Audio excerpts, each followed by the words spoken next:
Bodegas Fernando Castro. Bodegas familiares desde 1850.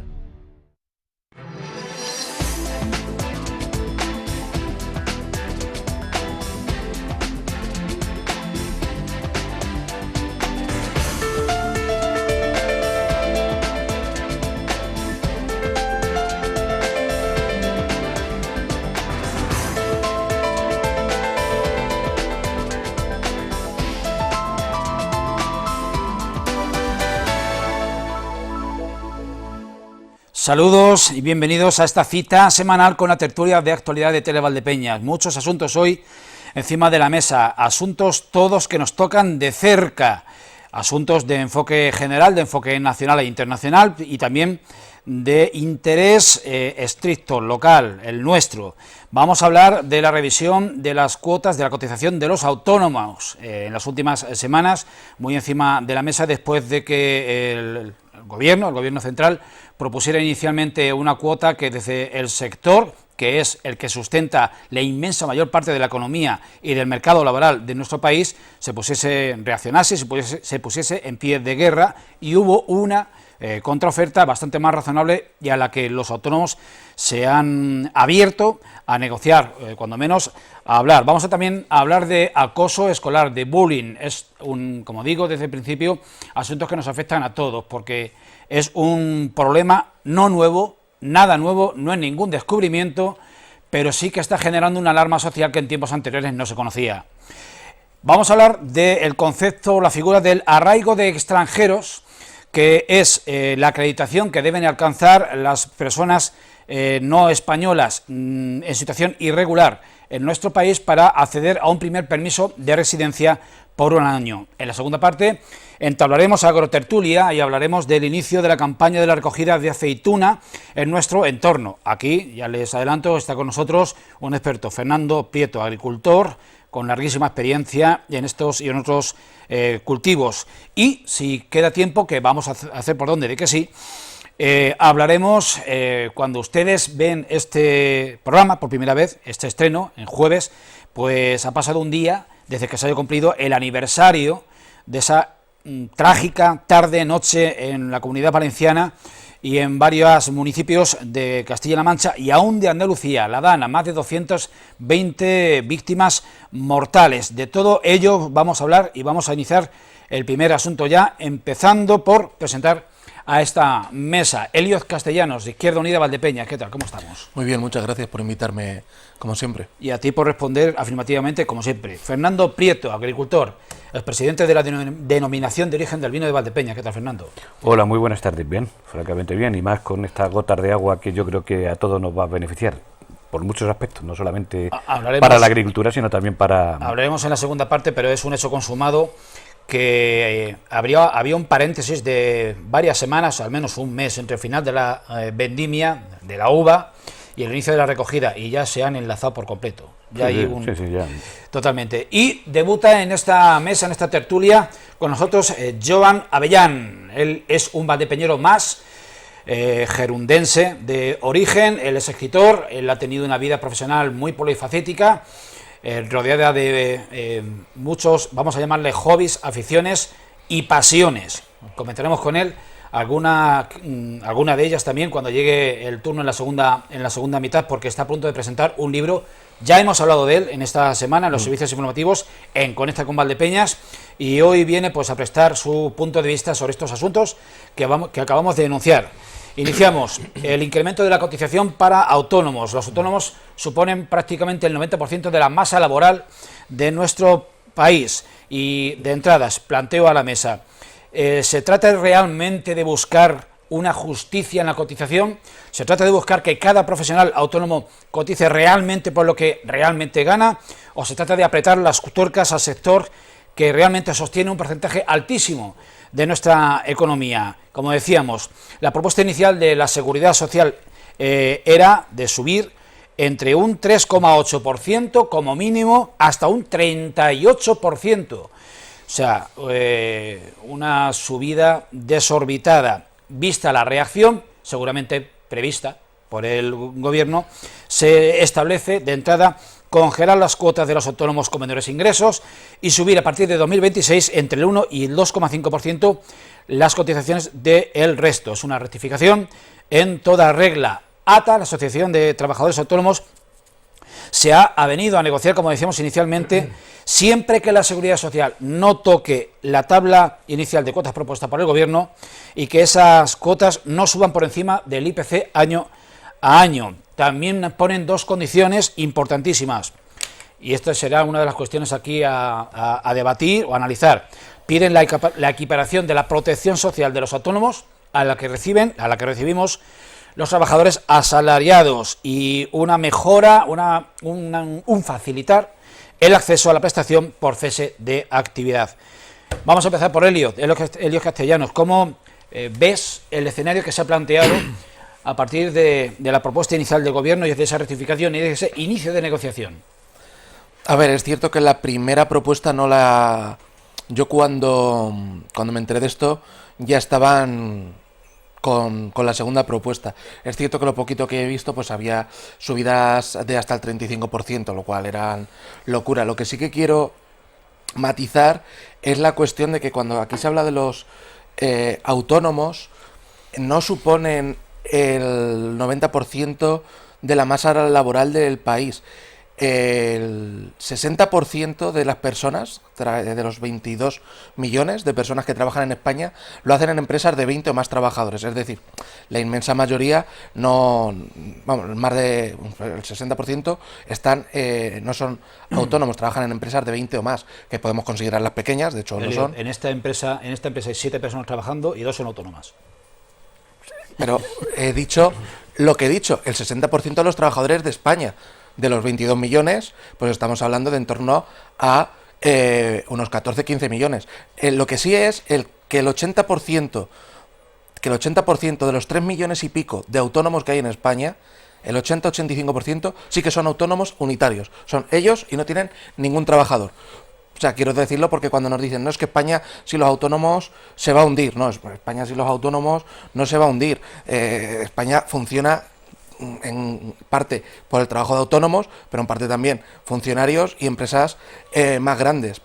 De hecho, los autónomos bastante tienen, muchos de ellos, yo soy hijo y nieto de autónomos, incluso una de mis abuelas también es autónoma, y bastante tienen con sostenerse ellos mismos, como para sostener al país. Dicho esto, porque el tema de decir siempre el 90% del trabajo en España es autónomo y sin ellos nos hundimos, no hay que ir por ahí porque no es ese miedo. Y lo segundo que sí que quiero es hablar de que a mí me parece justo porque lo que no era justo era que antes un autónomo que ganase 6.000 euros pudiera tener las mismas cotizaciones sociales que un autónomo que cobrase 900. Yo entiendo como en la empresa privada, como una persona asalariada, quien más gana, más paga. De hecho, las cotizaciones salariales de un trabajador no solo son el 9-10% de la nómina que le aparece en la nómina, también hay una que pone a cuenta del empleador, que ciertamente a mí me encanta ese lenguaje, a cuenta del empleador. El empleador no está pagando nada, lo está generando el trabajador, lo único que lo gestiona el empresario. Un trabajador ya paga un 30 o 35% de su salario bruto en cotizaciones sociales, que quiero recordar que no es lo mismo que impuestos, que es por donde van otros.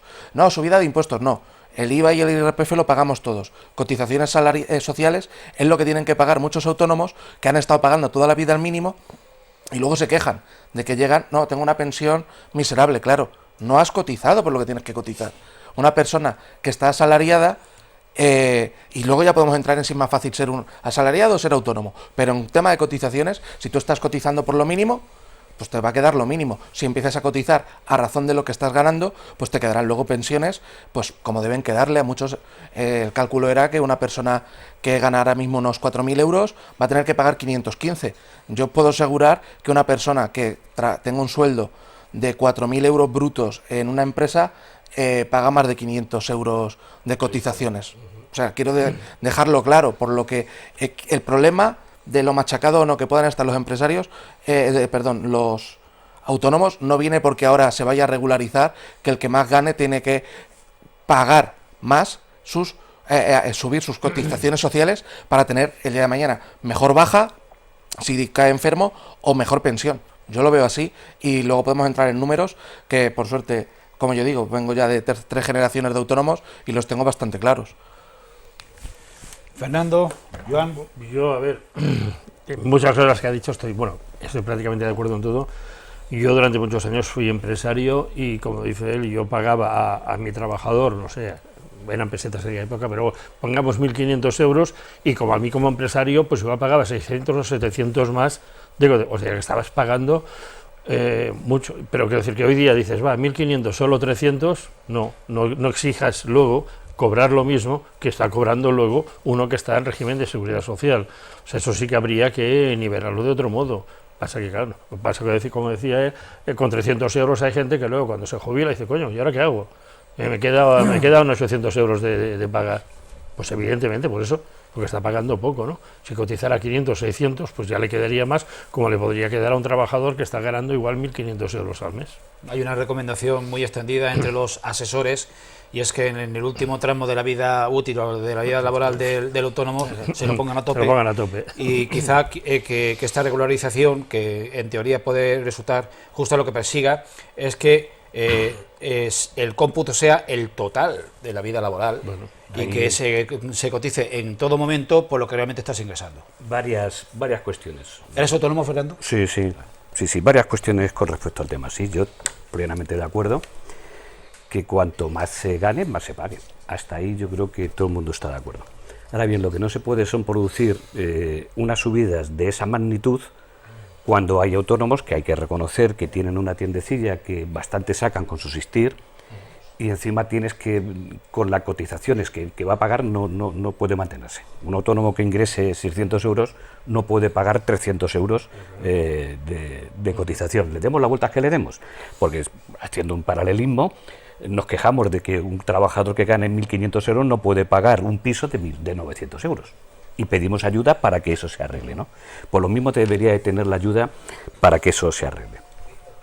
Pero que si gana más, evidentemente... Es que un autónomo que ahora cobre menor del SMI, creo que puede llegar a reducir su cuota hasta 80 euros. Es decir, pero es lógico que no estuviera pagando los 300 que pagaba antes, pero tampoco era lógico que el que ganara 6.000 pagara los mismos 300. Claro, pero ocurre una cosa, ese autónomo que tú le vas a reducir la cuota hasta 80 euros, cuando se jubile, por el artículo 33 que tenemos, que aquí, como tenemos como concepto que es una hucha, que es mentira, porque no es una hucha, tenemos como concepto de que es una hucha, pues no le va a quedar.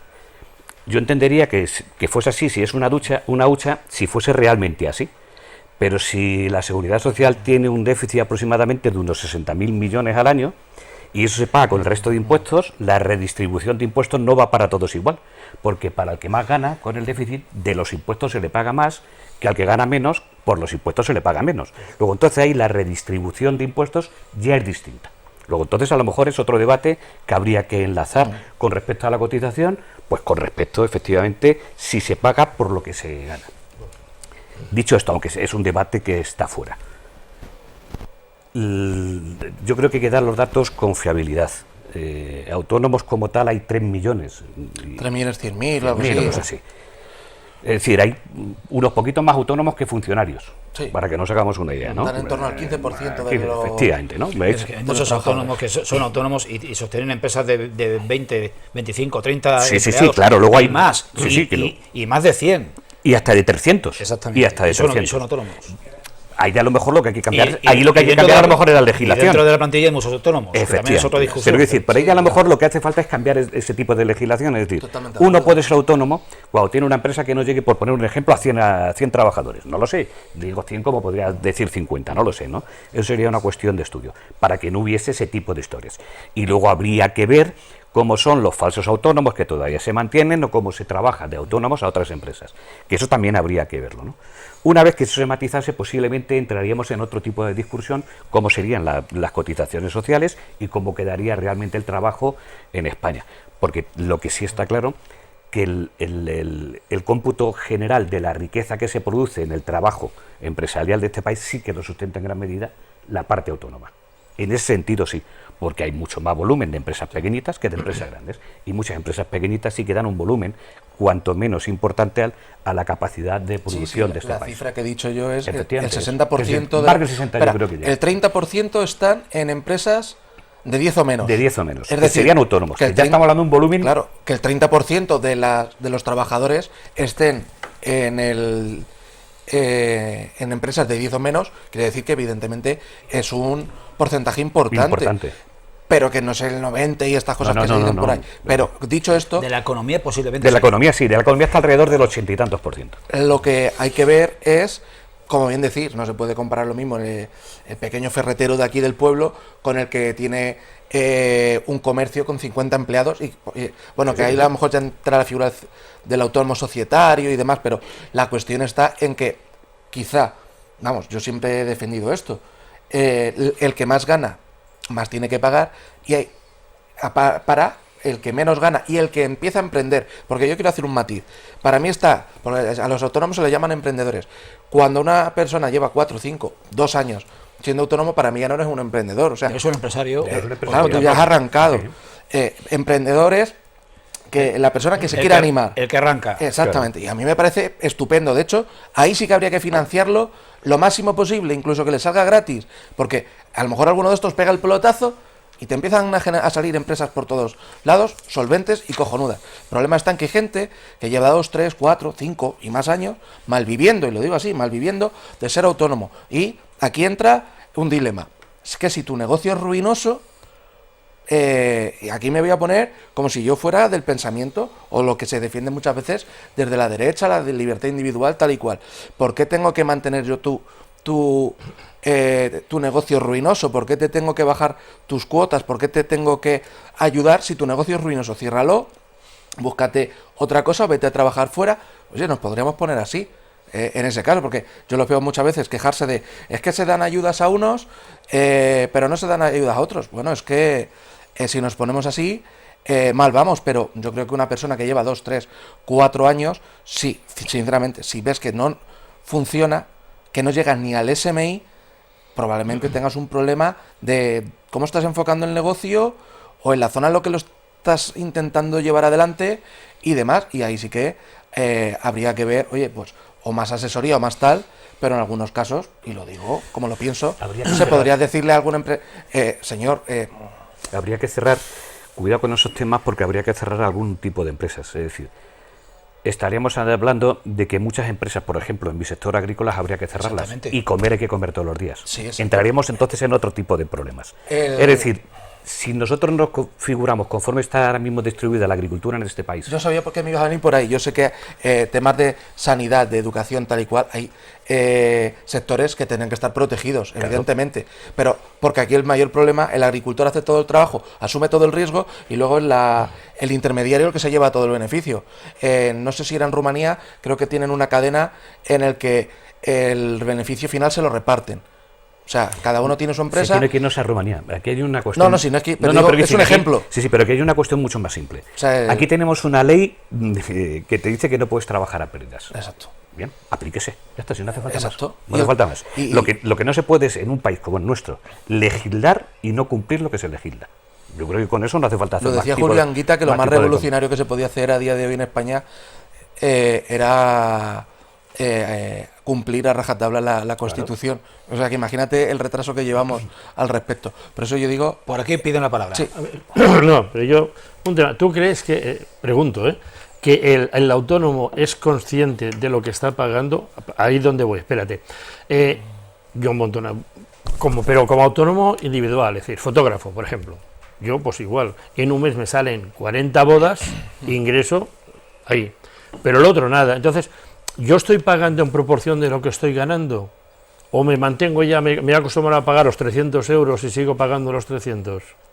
Que ahí está también, quiero decir. Ese es el gran problema de los ahí autónomos. Está, por eso digo, es el gran problema de los ahí autónomos. está. Y también es consciente no el mismo, estable, por lo que digo. Que hay y la comparación con el asalariado. Yo tengo amigos que son autónomos y muchas veces me dicen, es que, Elio, tú no sabes lo que yo pago. Digo, no, ni tú tampoco sabes lo que yo pago. No, claro. La cuestión es que vamos a ver, no se puede confundir la opinión pública de lo que es el coste empresarial a lo que es el pago en sí del propio trabajador. Porque muchas veces se quiere decir, es que yo pago tanto, sí, pero quita el coste empresarial, porque si yo soy autónomo y tengo un trabajador, además de pagar mi cotización, pago el coste empresarial del trabajador. Famosos TC1 y TC2. Efectivamente. Es decir, que yo creo que hay que separar esas dos cuestiones muy claramente. hay que ver lo que paga el propio trabajador de su nómina, es decir, de lo que realmente se le quita de su nómina, y la parte empresarial lo que paga de su parte empresarial. Porque en muchos casos el autónomo paga, en algunos casos, cuando contratas a gente, porque lo necesita más que por lo que pagas tú. Y llega momentos que estás hasta aquí porque dices, es que no puede ser, Pero no puede ser. en esos casos lo que tiene que hacer el autónomo en vez de tener un trabajador es buscarse un socio. Si no es cuestión de socios, Si es cuestión de socios, es decirle a la otra persona, oye, mira, yo no te puedo mantener ahora mismo con el SMI que hay o el sueldo que tú te mereces, pues te ofrezco que vayamos a medias, y si esto el día de mañana explota, pues seremos ricos los dos. Sí, pero es que tú tienes ahí... muchos autónomos también tienen ese problema, que no saben delegar, que no se atreven a confiar, y lo digo como hijo y nieto de autónomos, es decir, que es que a mí cuando me vienen con todos estos rollos de autónomos... Hay sectores que no pueden ser así, es decir, tú te vas al sector de la hostelería, vamos a poner un ejemplo claro, que está aquí, la hostelería. ¿Funciona la hostelería en invierno lo mismo que en verano? No. ¿Pagan la misma cotización en invierno que en verano? Sí, por ejemplo. Por eso. Pero en verano contratan más gente. Claro, pues por eso paga más. Exactamente. Quiero decir, por eso paga más y tiene más costos salariales. Para eso está pero el trabajador que tienes. Sí, pero el autónomo, quiero decir, tiene su propia tabla. Pero te vamos a cualquier otro sitio. En la construcción no se trabaja lo mismo en invierno que en verano. Porque no, ni las mismas horas solares ni el mismo tiempo. Es decir, que hay luego trabajos que por las épocas no se trabaja lo mismo, ni se puede mantener lo mismo, y sin embargo tú la base la tienes que tener igual. Y de hecho, bueno, hablando de todo, que yo creo que aquí ya lo comentamos hace tiempo, o si no lo saqué yo, hice unas pinceladas sobre el tema, ya el año pasado ya se mandó de que las cotizaciones de la Seguridad Social iban en función de lo que se cobraba. Y tuvimos un periodo de adaptación para decir si estábamos de acuerdo o no estábamos de acuerdo en la base que teníamos, o si queríamos la devolución, incluso que nos la devolvían, que recordar desde el año 22. ¿Cuál es el problema? Que si tú además decías de que querías el año 22, la base de cotización te bajaba y la jubilación te pegaba el trayazo. Y volviendo a un detalle de lo que hablábamos antes, vamos a cambiar rápidamente un detalle de lo que hablabais antes, el primero. Sí. Decían que era bueno subir la cotización los últimos años. Eso era antes, cuando se cogía como cálculo los 15 años. Ahora, los 25 años y la propuesta que no la han metido doblada y nos hemos callado, y las organizaciones sindicales igual, que en Francia no ha ocurrido, nos han subido 2 años de base de cotización para jubilarnos y nos hemos callado, y aquí no ha pasado nada y no la han metido doblada en ese tema, y la propuesta es que van a hacer durante toda la vida laboral, o 30 años, quitando los 2 peores. Luego, entonces, si ya tenemos sobre todos los años, subir un poco los 5 últimos años no va a servir prácticamente nada, porque el índice de lo que va a subir es mucho más largo. Pues me parece una corrección importante. 10 segundos y cambiamos, que si no, yo solo quiero me queda en el tintero medio guión. Solo quiero remarcar lo que he dicho antes. Un autónomo que tenga beneficio, se habla de neto, que es de lo que se está hablando aquí de esta gente. Beneficio neto ya final para él de 4.000 euros va a pagar 514, 515.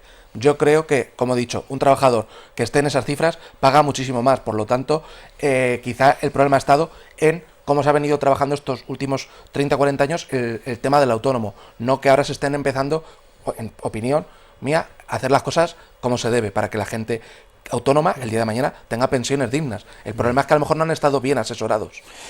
Por seguir un poco y guardar una coherencia temática, aunque inicialmente lo he planteado con otro orden, vamos a abordar en segundo lugar el asunto del arraigo social, ese tipo de autorización excepcional para extranjeros en situación irregular en España, para que puedan optar a un permiso de residencia temporal de 1 año. Antes, hasta la nueva ley, hasta el nuevo reglamento, mejor dicho, se requerían 3 años de permanencia continuada en España para obtener esa consideración de arraigo social, y también se requería la posibilidad de un contrato de trabajo estable. Claro, esta rémora, pues que en la mayoría de los casos por contradictoria impedía obtener esa consideración, pues ahora se ha tratado de corregir. Y bueno, hay un nuevo reglamento de extranjería, y las condiciones y requisitos para acreditar ese arraigo para extranjeros en nuestro país a la hora de conceder permisos de residencia por 1 año es que los 3 años iniciales se reducen a 2, que los vínculos, que hay que acreditar vínculos familiares con una estabilidad económica, o sea, que respondan de alguna forma del demandante de ese permiso de residencia, o en su defecto que presente un informe sobre el esfuerzo que él está realizando para integrarse en la sociedad y integrarse de manera laboral. El permiso seguirá siendo de 1 año, pero se van a facilitar los trámites para su renovación. Enfrente, el Partido Popular y Vox han votado al unísono una iniciativa que llegó al Parlamento, o que llevaron al Parlamento, a favor de una ley que restrinja esa regularización de personas a través de los arraigos. Esto fue en septiembre y el objetivo es frenar la inmigración irregular. Planteemos el asunto en clave laboral. Por eso decía en coherencia con el primero de los temas. Joan, esta figura del arraigo, ¿en qué medida favorece los intereses del país y los concilia con los legítimos intereses y derechos humanos de las personas que no vienen? Yo en eso soy muy claro. A mí una persona, igual que aquello, bueno, muchos países, ¿no? Llegas un año, hay un mes, 2 meses, 3 meses, un permiso y luego fuera. ¿Que tienes un permiso de trabajo? Vale, perfecto. ¿Que no hay permiso de trabajo? Pues oye, fuera. Lo siento, yo soy en eso muy drástico. Lo veo muy... No, porque es que si no nos vamos cargando de gente, cargando, y no, yo creo que no nos hemos de cargar tanto de la gente. O sea, la figura de la permanencia mediante la acreditación del arraigo no lo ves. Y menos alargarlo a 3 años, no. 1 año como mucho y No, 3 años era el requisito. Era el requisito. O sea, bueno, eso sí. Perdona, quiero decir, bajarlo a 1 año. ¿Y regularmente 3 años? No, que me parece bien. He dicho al revés, me he equivocado. No quiere decir y optan a 1 año. Bajar a 1 año no, me parece que no, tiene 3 o más, oye.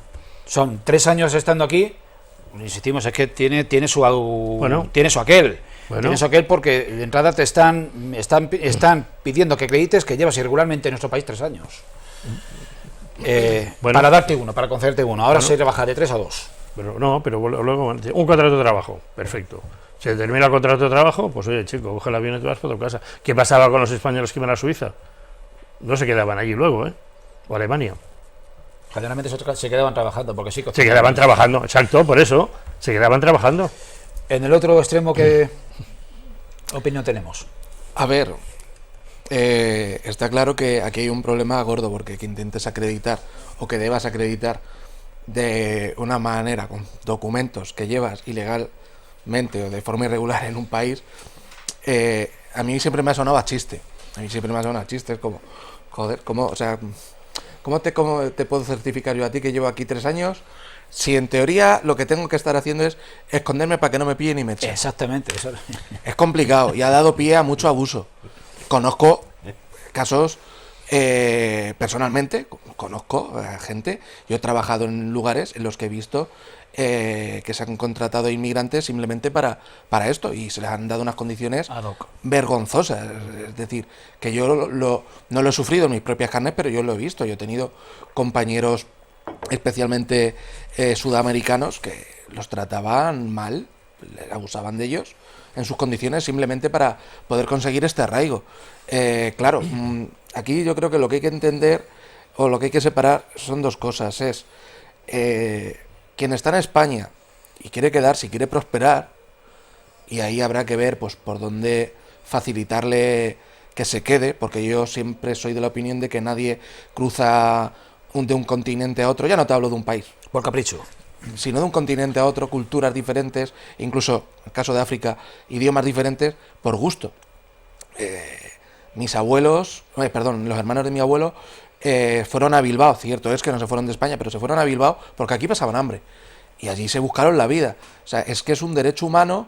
De hecho, como yo digo, hasta los neandertales y el Homo sapiens se fue moviendo por cuestiones climáticas y demás a lo largo del mundo. Es decir, el ser humano lleva en su ADN buscarse la vida mejor. Si a día de hoy yo sé que, aquí pasa, mucha gente se va a día de hoy. Lo de Alemania no es de hace 70 años, pasa a día de hoy. Tengo varios amigos de aquí de Valdepeñas, están en Alemania. Es decir, pero van a con trabajo, no van a buscarse la vida. Y a buscarse la vida, sin contrato, O sea, lo que tenemos es el derecho... Son conceptos distintos. En países Schengen, que son cuestiones sí, distintas. pero lo que hay que entender es el problema de base.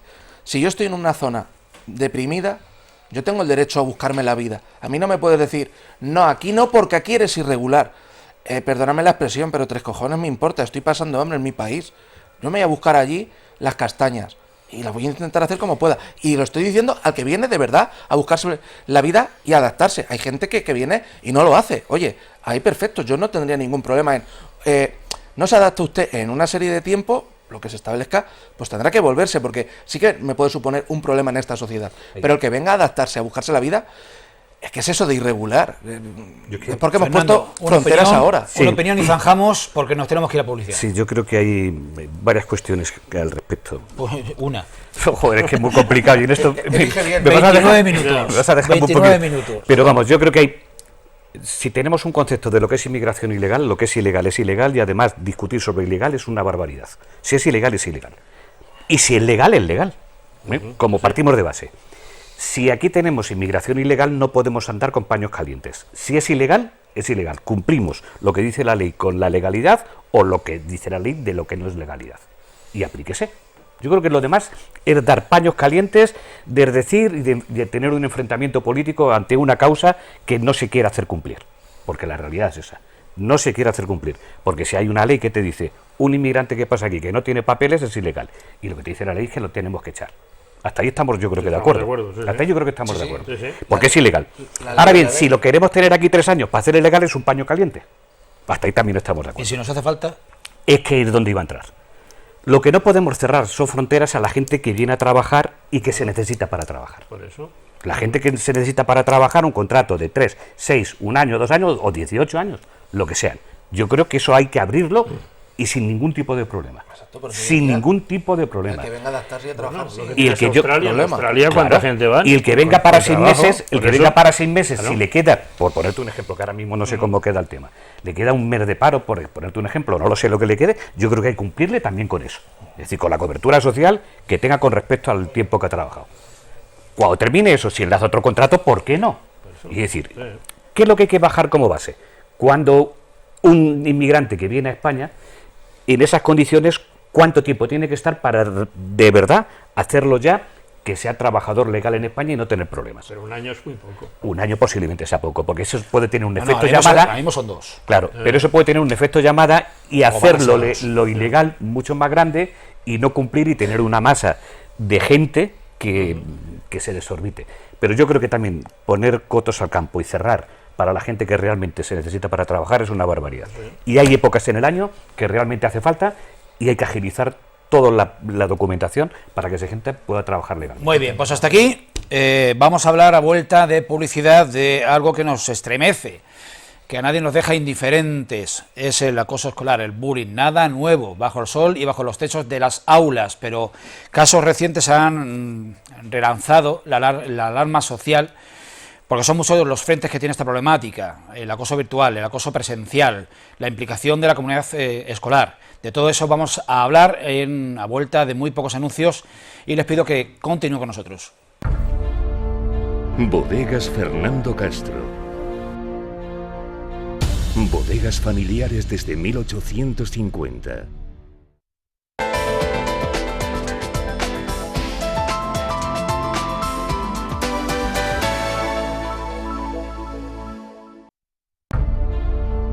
Bodegas Fernando Castro.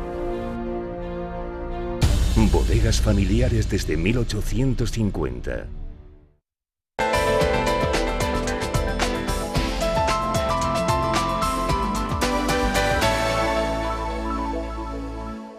Cambiamos radicalmente de temática en esta tertulia que ustedes ven estrenándose el 30 de octubre del año 2025.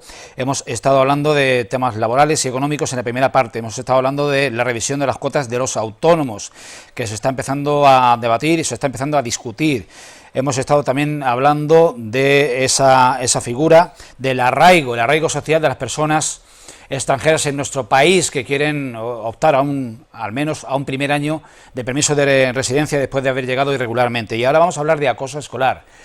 El término inglés, el bullying, yo planteaba inicialmente porque para muchas personas, sobre todo de cierta edad, se trata de algo nuevo, de los nuevos tiempos. En absoluto. Le habla alguien con 57 años que vio y que fue testigo de numerosos casos de bullying en las aulas, muchas veces auspiciados por parte de los docentes de la época. Actualmente ha cambiado el marco, ha cambiado el contexto, ha cambiado las maneras de acosar a los aparentemente frágiles en las aulas, pero no se ha creado nada nuevo. Lo que ocurre es que cada poco tiempo, relativamente poco tiempo, surgen nuevos casos de personas, de niños, de menores, que acaban quitándose la vida, como Sandra Peña, del Colegio Irlandesas Loreto de Sevilla, como ha estado a punto de ocurrir con otra segunda niña, a la cual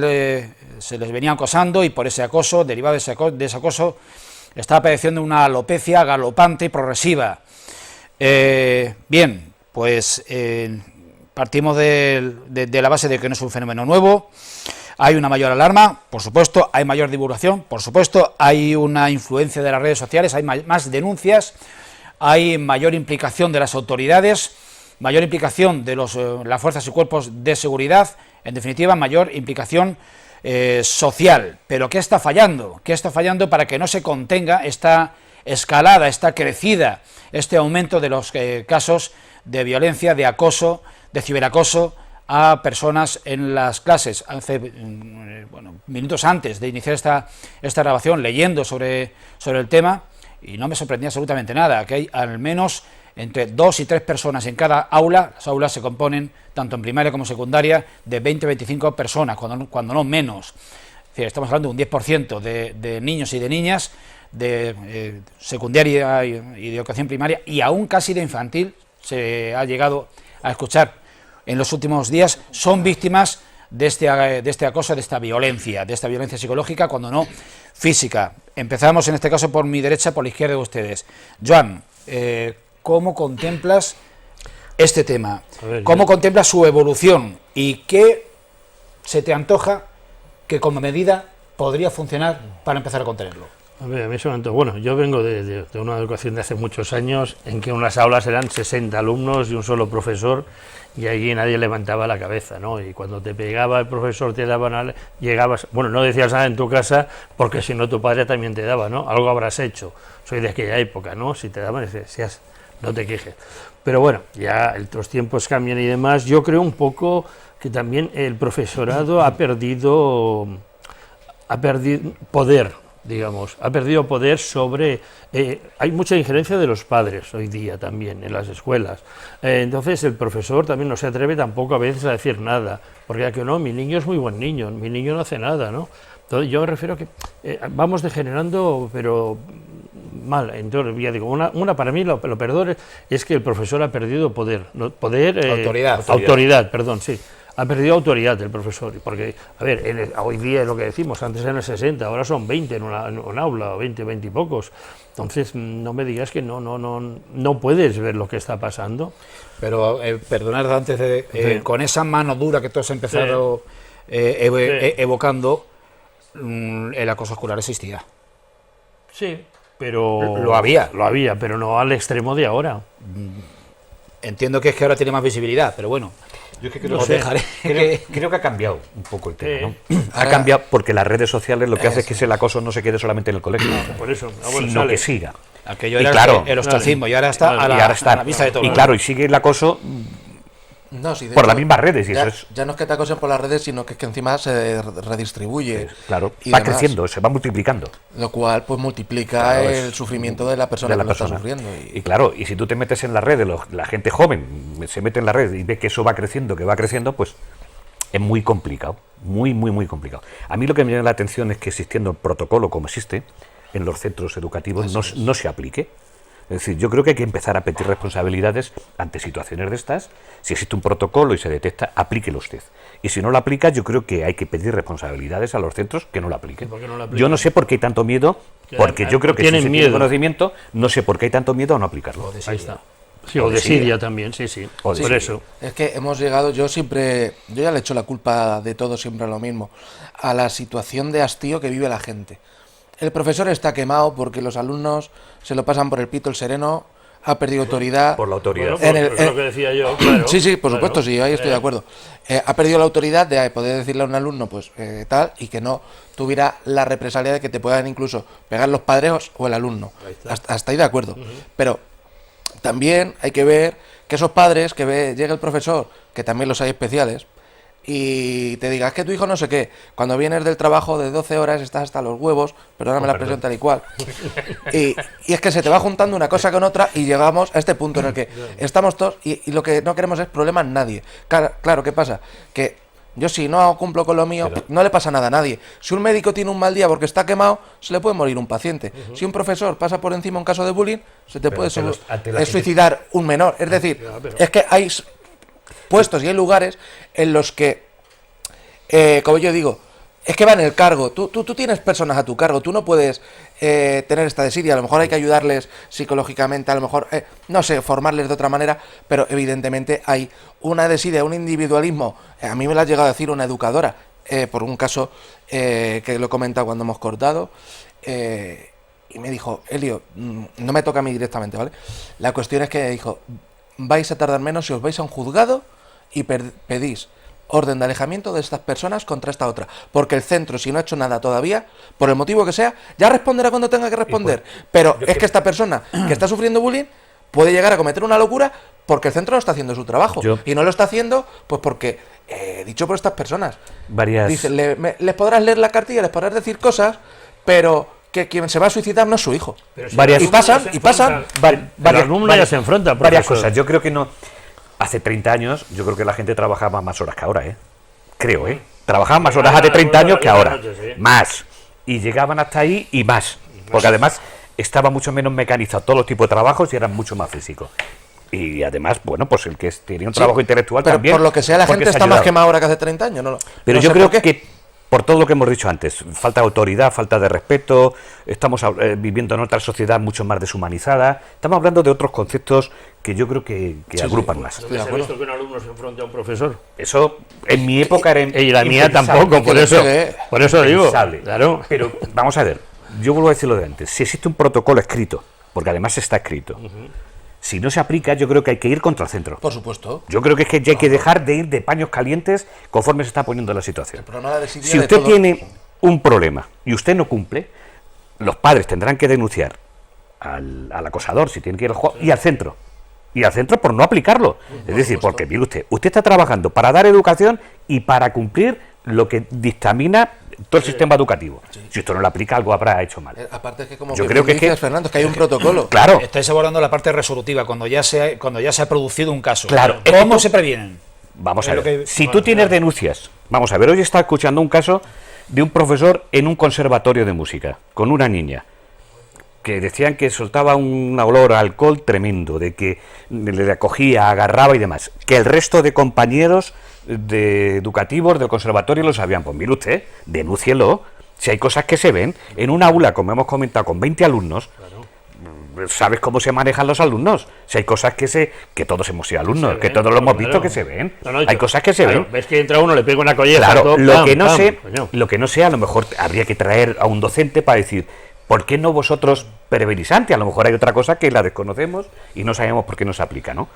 Pero yo creo que si existe, mire usted, aplíquelo, ya está, si no hay más. Porque claro, si no evitamos eso, cada vez le damos más facilidad para que se siga aplicando, puesto que si no hay medidas correctoras, pues los que son abusadores, pues dicen, pues vamos a seguir con el tema. A mí me gustaría recordar rápido, lo digo porque a lo mejor también hay una parte de desconocimiento, sobre todo para los que están fuera, porque entiendo que el personal docente lo debe tener claro. Pero para el que esté fuera y se dé cuenta o sea consciente de ello, lo que tiene que hacer es ir al centro, hablar, si no puede con el tutor o tutora, con jefatura de estudios y si no con la dirección del centro. Claro. Lo digo porque hay gente que dice, hostia, ¿y yo cómo? Pues oye, pues hay varios hay pasos. Exacto, vas al centro y en el momento que lo comunicas al centro, además el protocolo es que les obliga a actuar en el momento que tal. Por eso quiero decir que existe el protocolo. Exacto, pero lo digo por gente que pueda estar, que no está en un centro, pero que sea consciente de ello, oye, pues que sepa qué es lo que tiene que hacer. El problema es que no se aplica luego. Hay problema. Bien, vamos a cambiar de nuevo de tema y vamos a... Estoy improvisando sobre la marcha porque me planteo, según les voy escuchando, a ver qué es lo que realmente tenemos que introducir y créanme, mi idea inicial era otra. Creo que deberíamos en este momento de abordar el aniversario de la Dana. Depresión aislada en niveles altos significa este acrónimo. En tiempos hablábamos de gota fría, es exactamente lo mismo, pero se cobró en un episodio sin precedente alguno conocido en la historia de nuestro país. Se cobró más de 220 víctimas mortales y el temporal arrasó media provincia de Valencia, como suena, media provincia en términos de municipios, de cascos urbanos. Desde Valdepeñas, Televaldepeñas fue testigo del despliegue solidario de ayuda que aquí se articuló, aquí en nuestra ciudad. Rápidamente, desde un partido político, no nos duelen prendas en decirlo, Vox fue quien dio el primer paso, se fletó, se buscó vehículos grandes, inicialmente un camión. A esta iniciativa se sumó un empresario panadero que se brindó a hacer, junto con otros compañeros, competidores suyos, compañeros al fin y al cabo, 2.000-3.000 unidades de pan, y finalmente pues ya hubo un transportista que lo reunió todo, el pueblo se movilizó, hubo varias iniciativas, aparte de las que estoy mencionando, hubo una hermandad, hubo una asociación de barrio, hubo un segundo partido político. Valdepeñas se solidarizó, se movilizó, trabajó y se trasladó. Recuerdo perfectamente esa madrugada a las 6 de la mañana, en el polígono Entre Caminos, salir 2 camiones de ayuda, junto con un todoterreno cargado hasta las trancas de medicamentos de primera necesidad, de máxima necesidad. Esto fue lo que sucedió, pero cuántas, sobre todo personas jóvenes desde todo el país, pero también desde aquí, desde nuestra provincia de Ciudad Real, desde Valdepeñas, quienes cogieron su vehículo y se trasladaron a la zona cero, se trasladaron a Paiporta, se trasladaron, bueno, tiempo ahora de comentar porque hubo un valdepeñero damnificado que pudo ser víctima, y víctima con mayúsculas, sin referir la identidad porque él no ha querido dar a conocer su caso. El episodio, la odisea personal, fue de órdago, como la de las víctimas, los fallecidos y los supervivientes. No me extiendo más. Fernando, Joan, Elliot. Bueno, ahí Valdepeñas sufrimos, no de esa magnitud, pero sí sufrimos una ría, y eso yo creo que está en el consciente de que todos los valdepeñeros, y creo que va a durar durante muchísimos años. Y eso perdura, ese espíritu perdura. Efectivamente, y eso, como lo hemos vivido en nuestras carnes, sabemos lo que se sufre y lo que se pena y las necesidades que se crean ante eso. Y Valdepeñas, bueno, no solamente en este caso, pero en este con mucha más razón ha demostrado que somos solidarios ante un desastre de esta magnitud. La Dana, 800 litros por metro cuadrado, eso es casi impensable. Ocurrió y todo lo que pilló arrasó. Y bueno, no hay medida preventiva hecha, fabricada por el hombre, que sea eso capaz de aguantar. Eso es imposible. Otra cosa es la inactividad. Lo otro es otra cuestión. A la hora de los avisos, etcétera. Efectivamente, si hay gente que trabaja mal y de lo que hemos dicho antes, que es nefasto, pues es nefasto, ya está. Y lo que es nefasto es nefasto. Y es tontería adornarlo. Yo creo que perder hasta tiempo, ¿no? Tratar de adornarlo. La media iba anunciando de que venía. La cuestión es que yo creo que ante una necesidad de eso, yo creo que todo el pueblo se tiene que solidarizar ante las necesidades que se producen en una catástrofe de esta magnitud. Y yo creo que Valdepeñas lo demostró y lo seguirá demostrando ante otras muchas más necesidades, puesto que nosotros lo percibimos y también fuimos agradecidos de todos los que en su momento también nos ayudaron. Valdepeñas, dentro de su plan de tormentas, hay una parte, digamos, de servicio digital, una app, donde tú te das de alta, tú te la descargas, la incorporas a tu dispositivo y te puede avisar. Comentaba con mis compañeros del control técnico, de realización, de edición, que hace años, hace más de una década, seguro, hubo una amenaza de Dana que podía caer una gota fría en Valdepeñas a lo bestial. Bueno, pues la APP fueron los policías locales con un megáfono anunciando en las riberas del canal de la Veguilla: señores, señoras, saquen ustedes sus vehículos de los sótanos, sáquenlos de los garajes, llévenselo a partes altas porque va a caer la de Cristo. Y todo el mundo hizo lo propio, sin esperar a si en el móvil le salía alguna cosa, le salía otra. Eso funciona muy bien, pues hay que reconocerlo. Ya, pero es que en Valencia no ha funcionado ni eso, por una falta de previsión. Aparte que tampoco es el mismo volumen el de una localidad como Valdepeñas que media provincia de Valencia. Pero el fenómeno... son los millones de habitantes que hay. Es que cunda la información. No, por supuesto, sí. A ver, si yo voy a decir una cosa, Y hay gente, yo de esto incluso he discutido porque están en contra de mí. Si España fuera un país serio, si España fuera un país serio, hoy debería de haber personas en la cárcel. Hombre. Debería de haber personas en la cárcel.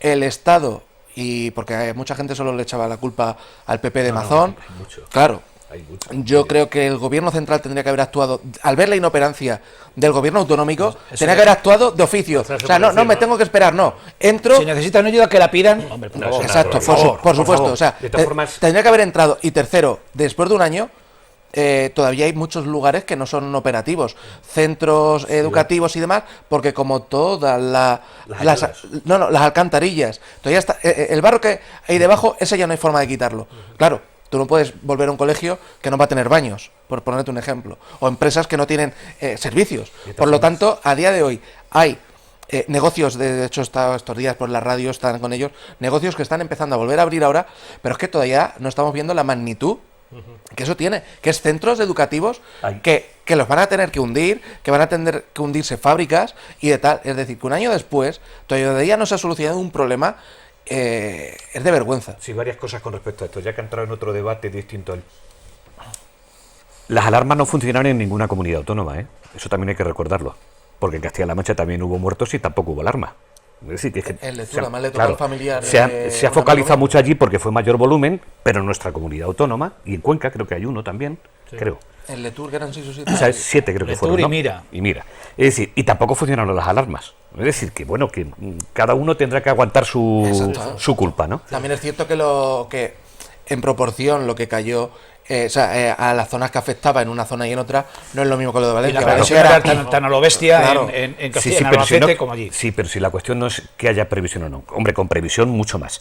Pero si tú tienes un sistema de alarmas y tú ves que viene agua que te va a arrasar, avísate. Es que en Letur fueron casas las que fueron Claro, bastante, claro, realmente. claro, va para acá. barranco. Pero luego- no cayó una gota, Claro. que no llovió, pero Es es el agua que vino el agua de... que venía Claro. de zonas mucho más Claro, claro, por interiores. Si el gran problema que además está ahora mismo teniendo Valencia es que al año que tenemos, si mañana caen 800 litros, vuelve a ocurrir lo mismo. Exacto. Muerte seguramente no, porque ya la gente está avisada, pero el desastre es igual, porque no se ha hecho absolutamente nada durante un año para tratar de corregir eso. Y aquí hay que buscar una solución. Sabemos que estamos en una zona, esa zona concreta, donde hay mucha gota fría y donde hay riadas, no siempre van a ser de esa misma magnitud, pero ya que ha ocurrido, señores, que hay ingenieros, hay gente pensantes, hay gente especialista en el tema, hagamos algo para solucionar Pero esta que dices, situación. si se hubiera avisado esta gente que estaba cerca del canal, de los barrancos, esta gente... El barranco pues, Pollo famoso, que yo creo que lo vamos a conocer en todo el mundo. hubieran salido de allí, Claro. al menos no les hubiera pillado dentro. El problema fue ese, Fue ese, sí. que se hubiera llegado. la Pero falta- claro, la no falta ¿qué tardaron? 5 horas en darle aviso. La Una falta, barbaridad. la falta de aviso se Claro. cobró vidas humanas porque se podían haber Claro, Sí, por sí. eso. se podían haber ahorrado perfectamente. Algunas a lo mejor se habían ahogado, pero no No esa todas, no, no evidentemente eso está todas claro, no, pero bueno, sí.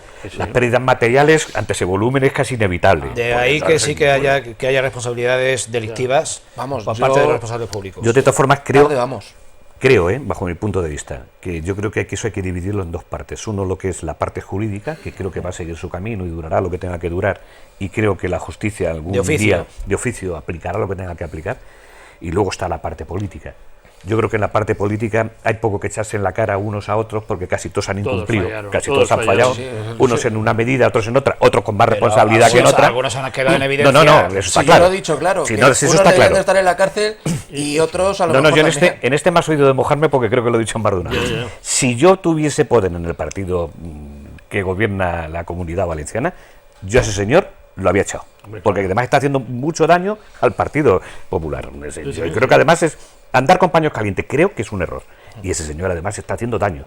Y yo creo que habría que Pero es el haberlo propio echado. partido que tenía que pedir responsabilidades a él Efectivamente. directamente. Yo creo que ante Y no la situaciones de este justicia, tipo- el propio y no partido. lo está haciendo. Ante este tipo de cosas yo creo que no hay paños calientes. Mire usted lo ha hecho mal, usted se va, punto, si no pasa absolutamente nada. Vamos a ir concluyendo y vamos a dedicar esa recta final de la tertulia de esta semana a hacer una mini agrotertulia, porque ya está en marcha la campaña de la aceituna. Algunos datos que dar. Ya hemos estado en uno de los dos grandes centros de producción de aceite de oliva de Valdepeñas, en la cooperativa en concreto. Allí se nos habla de una cosecha inferior entre un 20 y un 25% que se mitiga con el mayor rendimiento del fruto en términos generales y con la entrada en producción de nuevas superficies.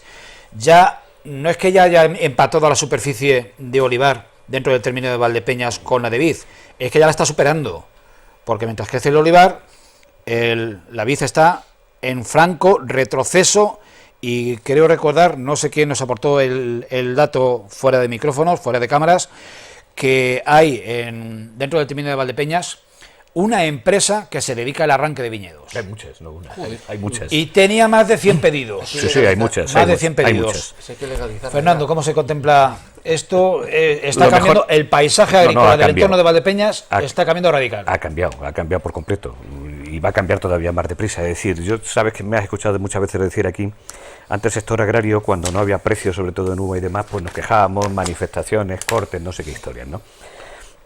Ahora ya también el sector está muy envejecido, ya no hay protestas de ese tipo, ahora lo que se hace directamente es arranca el viñedo, que es lo que está ocurriendo. Muchas veces me habéis dicho, eres muy derrotista, y yo he dicho que nos vamos a quedar como una denominación muy pequeña, muy pequeña, muy pequeña. Se están arrancando muchísimas hectáreas, y hay otras que ni siquiera se están arrancando, que se dejan directamente liegas, directamente abandonado. Y no hace falta nada más que darnos una vuelta por el término municipal. Yo los otros días me di una vuelta más o menos por donde ando, y se están arrancando ya. Esas es que no tienen ni siquiera permiso. La administración no tiene ahora mismo documentación de que están fuera, puesto que se han arrancado y la petición se cerró. El que quiere pedir documentación el 15 de este mes y te la darán, pues calculo yo que para marzo. Es decir, que todo eso que se ha arrancado o está solicitado anterior, que creo que no, o está abandonado directamente. En muchos casos se va a poner en el olivar, en otros directamente se va a abandonar.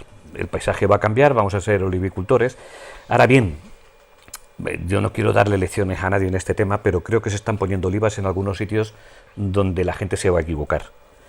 No todos los años vienen tan cálidos como han venido ahora y se están poniendo en algunas zonas poco bajas que se van a helar varios años, y el olivo es mucho más sensible, y sobre todo cuando es nuevo, a las heladas. Y la fructificación no va a ser como se prevé. ¿Esto qué no va a traer como consigo? Pues no lo sé. No lo sé. De España es más del 60% de la producción de aceite del mundo. Castilla-La Mancha ya tiene más de 450.000 hectáreas. No llegamos a 440.000 de viñedo. Es decir, que no solamente en Valdepeñas, es una consecuencia en toda la comunidad autónoma. El mapa agrícola está cambiando. Va a cambiar, se está transformando. Va a cambiar por completo. Y va a cambiar, por lo que he dicho, en varios sentidos. Uno de ellos, el envejecimiento y la falta de rentabilidad de algunos cultivos. El olivar, si un año no es rentable, no le hacen nada, no le pasa nada. En el viñedo, si un año no es rentable, no le hacen nada, se muere. Es decir, es la gran diferencia que hay. Y esto, hemos seguido dando alarmas de que esto iba a ocurrir, de que esto va a ocurrir, de que está ocurriendo, y la administración no ha puesto nada, ¿no? No se primó el arranque de viñedo. Bueno, pues vamos a tener una pérdida patrimonial importante y una pérdida de ingresos importante, pero el viñedo va a desaparecer. ¿Qué va a quedar? Pues yo creo que va a quedar las parcelas que tengan agua, que aquí en la zona va a ser muy pocas porque no hay agua, y algunas parcelas muy determinadas para unos vinos muy determinados y de una cotización que más o menos sea aceptable. El resto desaparece, por muchas vueltas que le demos o por mucho que cambiemos. Uvas al precio que se han venido vendiendo estos años son insostenibles. ¿Y eso te va a hacer pregunta, Fernando. En plena fiesta de la vendimia, el martes de la semana de la fiesta de la vendimia, se presentó el Consejo Regulador de la Denominación, el nuevo Consejo Regulador, que hablando con rigor teníamos que decir Asociación Interprofesional. Pero yo mantengo el término de Consejo Regulador porque así me entiende la gente. ¿Qué ha sido de él? ¿Qué sabes de él? Sé que ha tenido un par de reuniones después. Porque no, la pregunta es porque no se ha vuelto a subir absolutamente nada en 2 meses. Es que tienen el arranque lo tienen difícil, es decir, hasta lo que yo sé, porque ya en la elección de la presidenta ya hubo problemas, porque se pactó una cosa y luego... Previsibles los problemas. Pero dice, se pactó una cosa y luego se dijo otra, se cambió... Fernando, que los días que coincidí con él fue en la tertulia que fue en un bar, lo comentaste, que se arrancaba mal iría, y pues ya te dejo continuar, perdona que te haya nada, pero es que me he acordado de que lo comentaste. Te digo como la elección de la presidenta en este caso, ¿no? Me acuerdo, sí. Ya salió con ese tema, ¿no? Luego tiene dos cuestiones muy importantes. Una de ellas es que no hay ningún tipo de documentación. tú una interprofesión que no tiene ningún tipo de documentación, porque está ahora mismo, si la administración no se la quiere dar, está en nada, pues es difícil de empezar, muy difícil, porque ¿con qué base tiene? La base que le quieran dar las bodegas, pero la base agrícola, ¿cómo la va a obtener?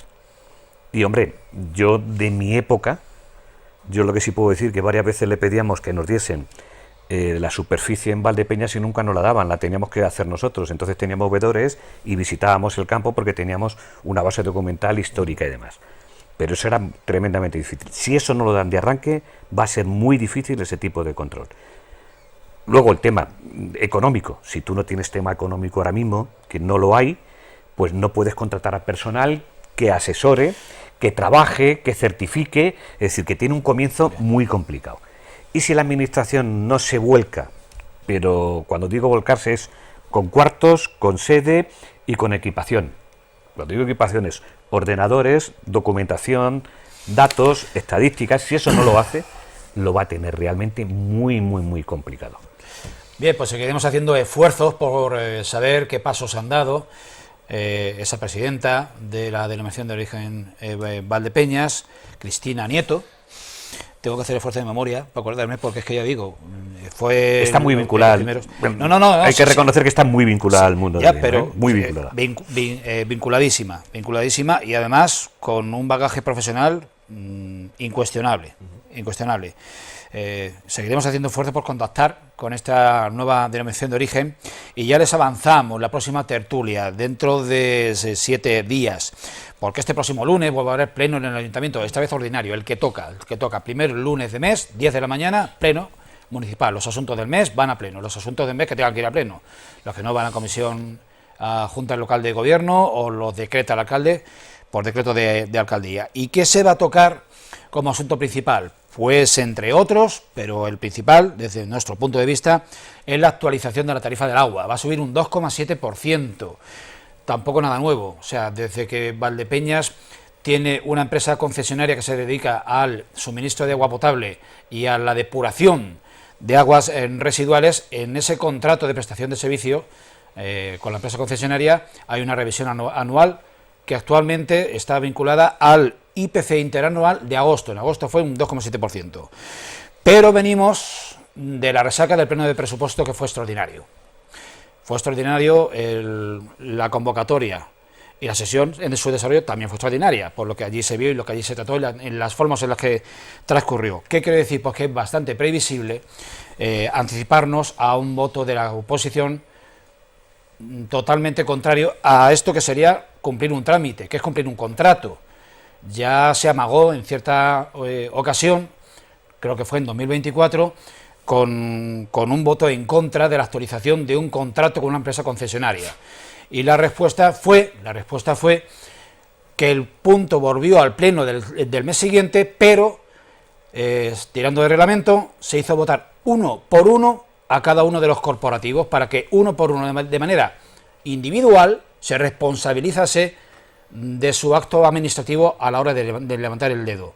Y allí la cosa cambió y se aprobó la propuesta de cumplimiento de ese contrato con una empresa concesionaria de un servicio público municipal.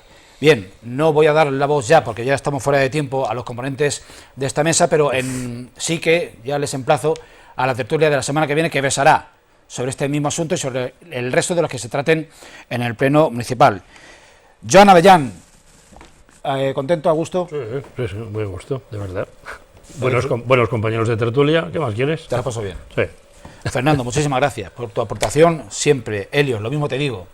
Y a ustedes, les emplazo dentro de 7 días y les mando el fuerte abrazo de siempre. Hasta luego.